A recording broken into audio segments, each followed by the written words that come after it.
किसी से नफरत करने वाला व्यक्ति बड़ा होता है या सबसे प्रेम करने वाला व्यक्ति बड़ा होता है? नफरत वाला बड़ा होता है या प्रेम वाला? इसलिए प्रेम करना सीखिए, नफरत नहीं, सबसे आपस में प्रेम करो। इंसानियत भगवान कैसे खुश होंगे, क्योंकि ना जाने किस रूप में नारायण मिल जाए। आप जिनसे नफरत करते हैं हो सकता उसी रूप में भगवान आ जाए आपके द्वार पर। इसलिए सबसे प्रेम करो।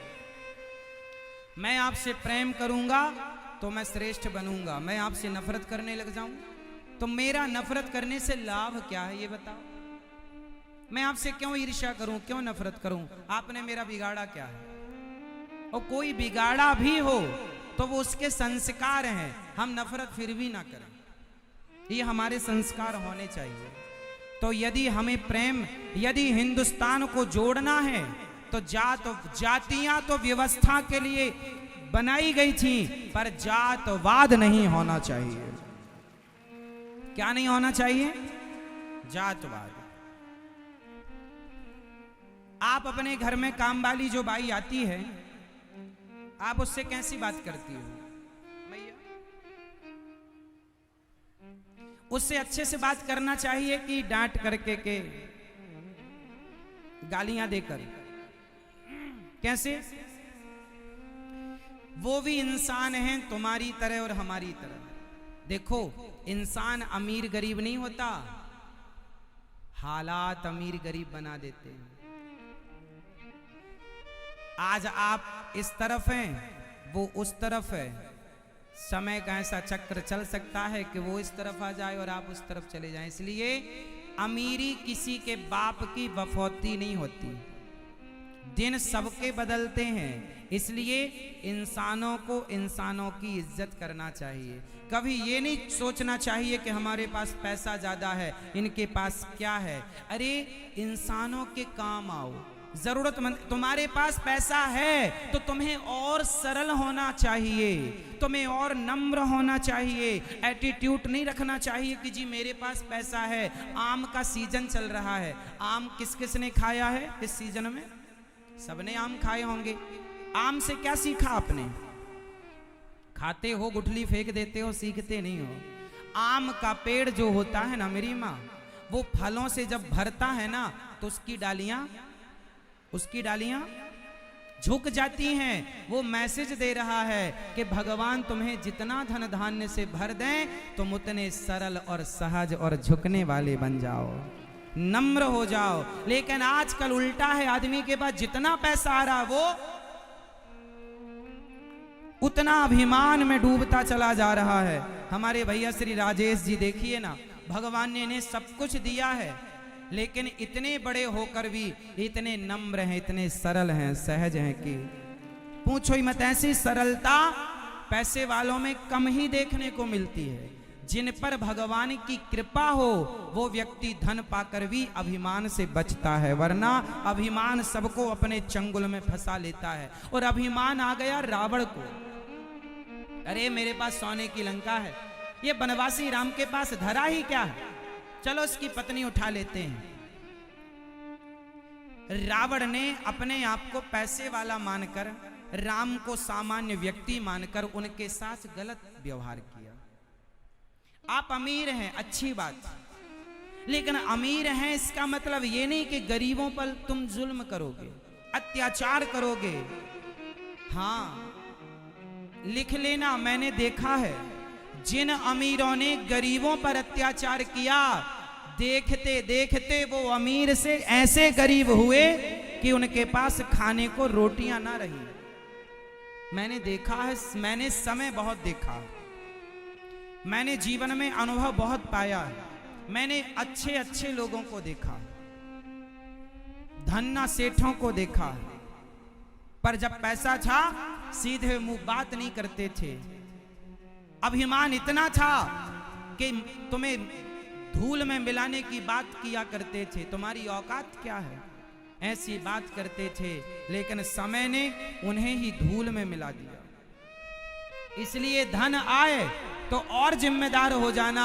हे विधाता, आपने मुझे दिया है तो जरूर किसी उद्देश्य के लिए दिया है। धन आवे तो धर्म से जोड़िएगा, अच्छे कार्य कीजिएगा, परोपकार कीजिएगा, सेवा कीजिएगा, जरूरतमंदों की, गरीबों की, दीन दुखियों की, क्योंकि समय सदा एक सा नहीं रहेगा।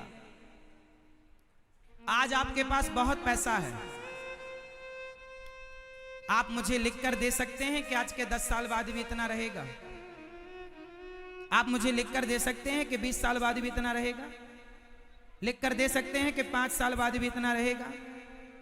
नहीं, लेकिन मैं आपको लिखकर दे सकता हूं कि यदि आपने अपने धन का सदुपयोग किया है तो आज के 100 साल बाद भी आपकी आने वाली पीढ़ी के पास इससे ज्यादा पैसा होगा, क्योंकि आपने उसका दुरुपयोग नहीं किया। सदुपयोग किया है तो मैं लिख के गारंटी लेता हूं, और आपने दुरुपयोग किया है तो दुरुपयोग जो करता है अपने धन का, अधिक से अधिक बेईमान आदमी का 10 साल धन चलता है। इसलिए बचिए हर बेईमानी से, और जितना धन दें भगवान उतने क्या बनना है आपको? जोर से जो मेरी मां बोलो, सरल क्या बनेंगे? सबको गले, तुम्हारे घर में काम वाली बाई आती है, उसे भी प्यार से बोला करो, उसे भी अच्छे शब्दों का प्रयोग किया करो, अपमानजनक शब्द नहीं बोलना चाहिए। ए यहाँ ये झाड़ू क्यों नहीं की तूने? नहीं, उचित। कई बार तुम्हारे घर में छोटे छोटे बच्चे ना ये मानते ये तो काम वाली है, उसके लिए भी गलत शब्दों का प्रयोग, तुम बोलती नहीं हो ना, तुम्हारे बच्चे उससे छोटे हैं। धन दौलत अपनी जगह होगा, आप अपने बच्चों को इंसानियत सिखाइए कि इंसानों से बात कैसे की जाती है। पैसे की अकड़ में ना रहना साहब, पैसे की अकड़ में ना रहना, एक अच्छे इंसान बनो, एक अच्छे इंसान बनो। अच्छा एक बात बताओ, आज मैं आपको बिजनेस करने का भी तरीका बताता हूं। आप नौकरी करते हैं, मैं कहता हूं हमेशा नौकरी मत करना, नौकरी देने वाले बनना, लेने वाला नहीं, ये मैं हमेशा कहता हूं। एक चीज मैं आपको समझाऊंगा आज, वो ये है कि अच्छे व्यापारी के क्या लक्षण होते हैं, बताओ। एक अच्छा व्यापारी कौन हो सकता है? एक अच्छा बिजनेसमैन कौन हो सकता है? एक अच्छे बिजनेसमैन के लक्षण बताओ क्या होते हैं? क्या पता है आपको? जिसे अच्छा व्यापारी बनना हो, जिसे अच्छा बिजनेसमैन बनना हो, वो पहली बात याद रखे कि जो अच्छा व्यापारी होगा उसे अच्छा व्यवहारी बनना पड़ेगा। जिसका व्यवहार अच्छा है उसका व्यापार, जिसका जोर से, जिसका व्यवहार अच्छा, जिसका व्यवहार गुड, जिसका व्यवहार अच्छा उसका व्यापार अच्छा, जिसका व्यवहार बिगड़ा व्यापार बिगड़ा। इसलिए बच्चे आगे चल के सफल होंगे, उस सफलता में भी उसका व्यवहार मायने रखेगा। इसलिए बच्चों को अच्छा व्यवहारी बनाओ कि बेटा अपने से बड़ों से व्यवहार कैसे करना चाहिए, बात करने का तरीका समझाओ बच्चों को, बेटा अपने से बड़ों से कैसे बात की जाती है।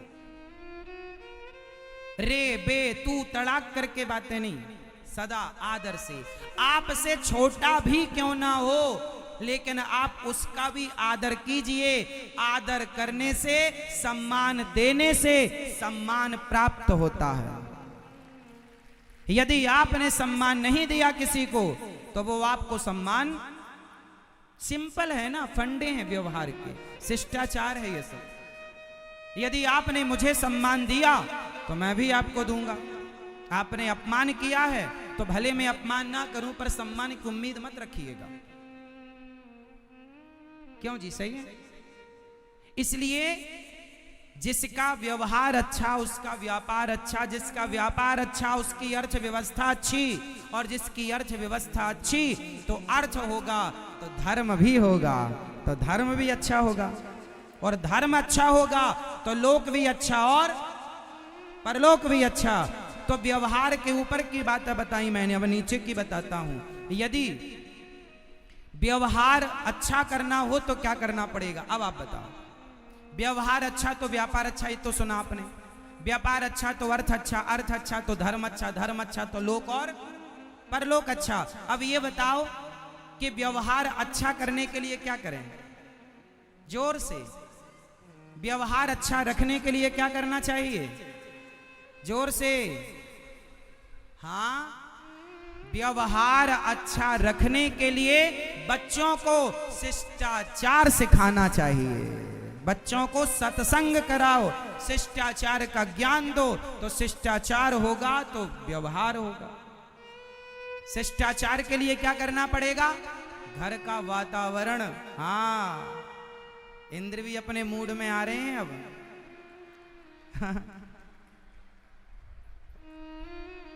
उनको लग रहा है कि हम भी चलें कथा सुनने, सारे मेरठ वाले गए हैं, आओ। है ना मेरी माँ? चलो, तो आज से कितने लोग अपने से बड़ों का या छोटों का सम्मान करेंगे, आदर करेंगे? बच्चों को आदर करना सिखाएंगे। क्या सिखाएंगे? आदर। और आदर सम्मान करिएगा सबका, और एक चीज मत करिएगा। क्या? अभिमान। क्या नहीं करना चाहिए? अभिमान नहीं करना चाहिए। अभिमान करेंगे तो रावण का सर्वनाश हो गया। किसके चक्कर में?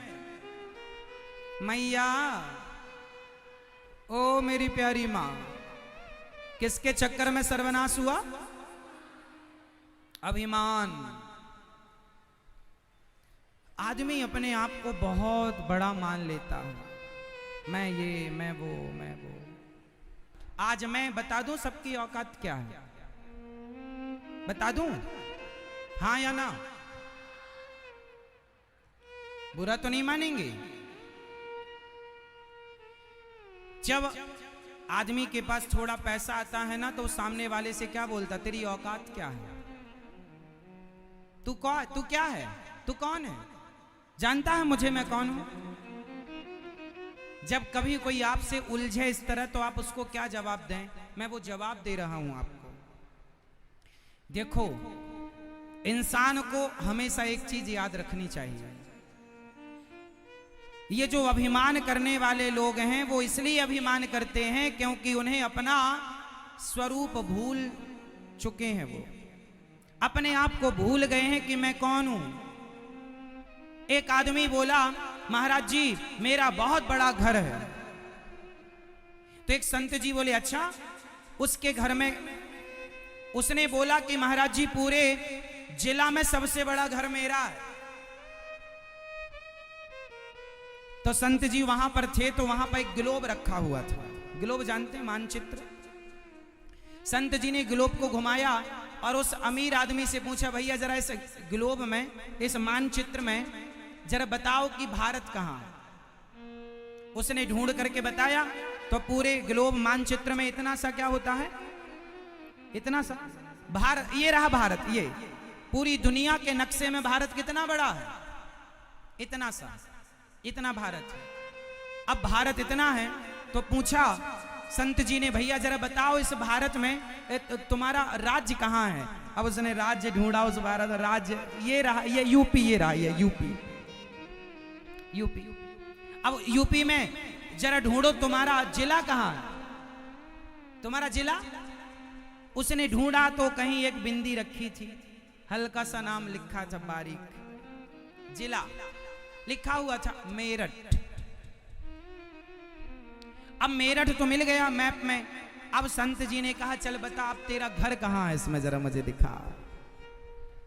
इसमें तुम्हारा घर कहां है? दुनिया के नक्शे में हमारी तुम्हारी हैसियत क्या है? दुनिया में आप और हम कितने बड़े हैं? इसलिए ये अभिमान मत रखो कि मैं कुछ हूं।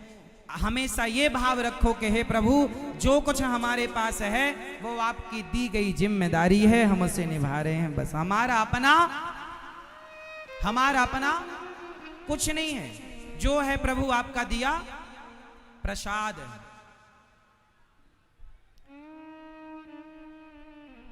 हम झूठा ही अभिमान करते रहते हैं, ये मेरा, ये मेरा, ये मेरा। एक छोटी सी कहानी फिर मैं आपको सुनाऊंगा, फिर उत्तर मांगूंगा आपसे।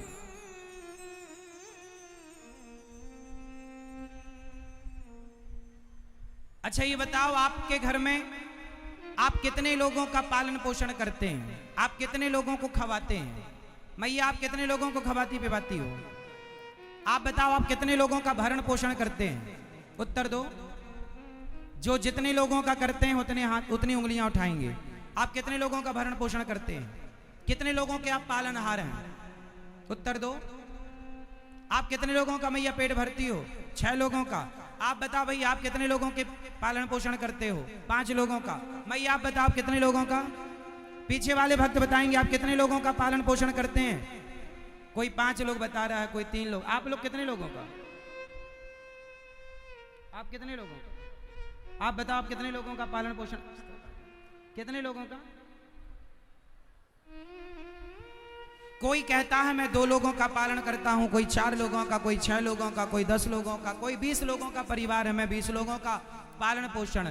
तो याद रखिएगा, आप इस गलतफहमी से उबर जाइएगा कि आप किसी के पालनहार हैं। आप किसी को कुछ ना खिलाते ना पिलाते, सबके पालनहार भगवान हैं। पहला तो अपने आप को इस अभिमान से नीचे उतारो कि मैं किसी का पालन करता हूं, मैं किसी का पालनहार नहीं हूं, क्योंकि मैं नहीं रहूंगा तो भी लोग रहेंगे।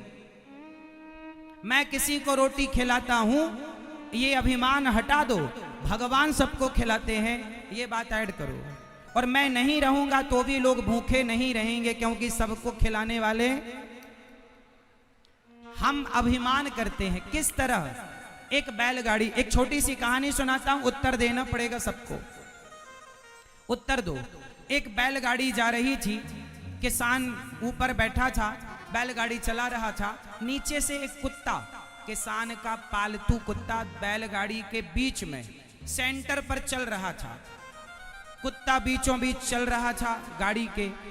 तभी बगल से गधा निकला। तो गधे ने कुत्ते से कहा, कुत्ता भाई कैसे हो? कुत्ते ने कहा, मजे में है, पर थोड़ा अभी ज्यादा जिम्मेदार हो गए हैं हम। क्या जिम्मेदारी आ गई है? बोले गाड़ी हम चला रहे हैं आजकल। गधे ने कहा, कर दी गलत बात। अरे गाड़ी कुत्ता तुम नहीं चला रहे हो, बैल चला रहे हैं। कुत्ते ने कहा, कर दी ना गधों वाली बात, इसलिए तुम गधे हो। ये गाड़ी हम चला रहे हैं। कुत्ता बोला, गाड़ी हम चला रहे हैं, ये कुत्ते, ये बैल हमारे बॉडीगार्ड हैं, ये बैल हमारे बॉडीगार्ड हैं, सिक्योरिटी है हमारी, बड़ा खतरा है। गधे ने कहा, अच्छा गाड़ी तुम चला रहे हो तो स्टॉप, रुको रुको। अब कुत्ता रुका तो गाड़ी, अकस्मात गाड़ी भी रुक गई। और जब गाड़ी रुकी तो कुत्ते की छाती,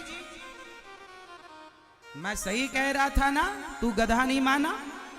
गधा बोला, अच्छा चल। कुत्ता चला, अकस्मात गाड़ी भी चल पड़ी। अब उत्तर आप दो, गाड़ी कौन चला रहा था, कुत्ता या बैल? उत्तर कौन? गाड़ी तो बैल ही चला रहे थे। ये कुत्ता अभिमान करता जा रहा है, अभिमान में कहता मैं चला रहा हूं, मैं। बताओ वो कुत्ता कौन?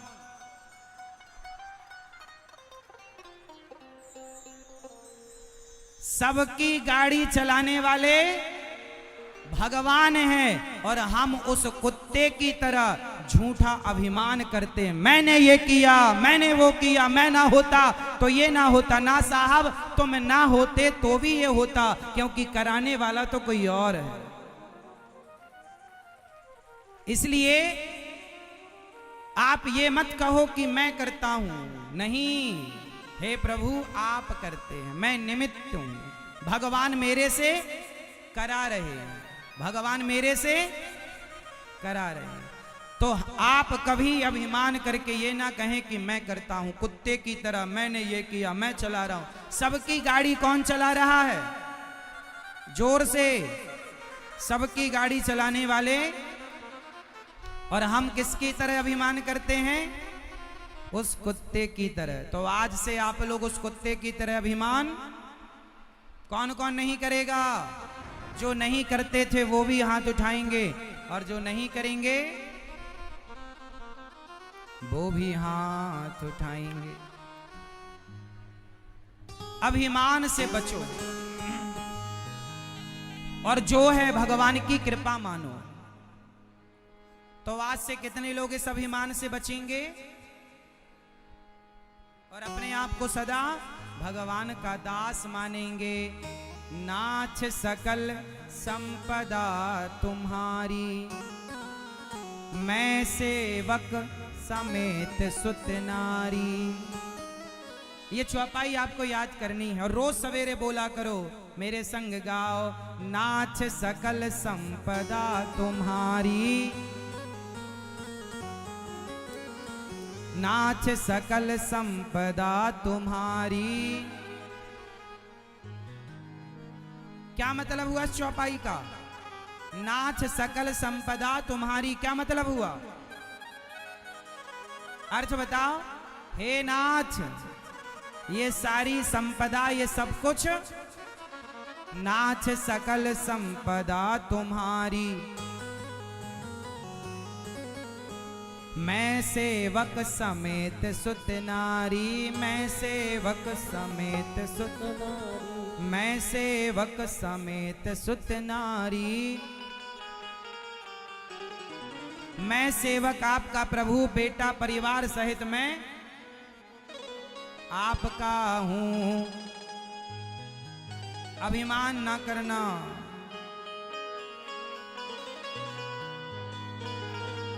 अभिमान जब आता है ना, तो देखो व्यक्ति क्या क्या कर। एक अभिमान से भरा भजन में आपको सुनाता हूं। जिस भजन में अभिमान है और एक का अभिमान नष्ट होगा इस भजन में, और एक की सच्चाई आप समझेंगे, और ये सच्चाई आपकी और मेरी है।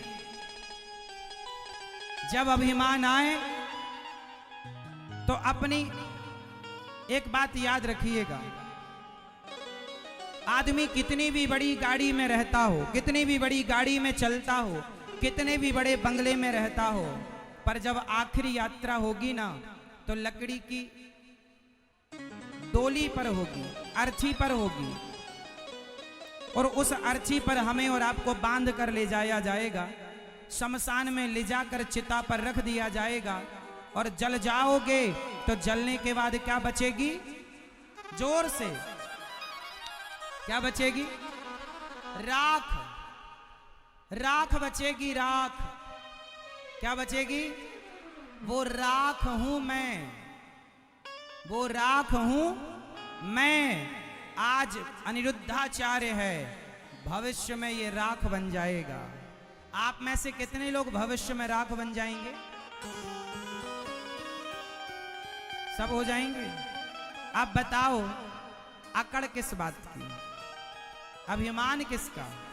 एक दिन आप पूरे के पूरे 50 रुपए के घड़े में समा जाएंगे।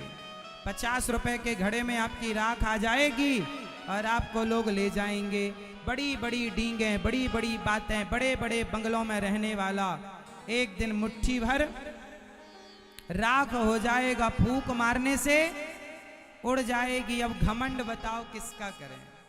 हमारे पास क्या है घमंड करने जैसा? इसलिए इंसान बन करके रहो, ज्यादा उड़ो मत, ज्यादा उड़ो मत, इंसानों की तरह रहो। क्योंकि आप और हम एक दिन, कितने अभिमानी घड़े में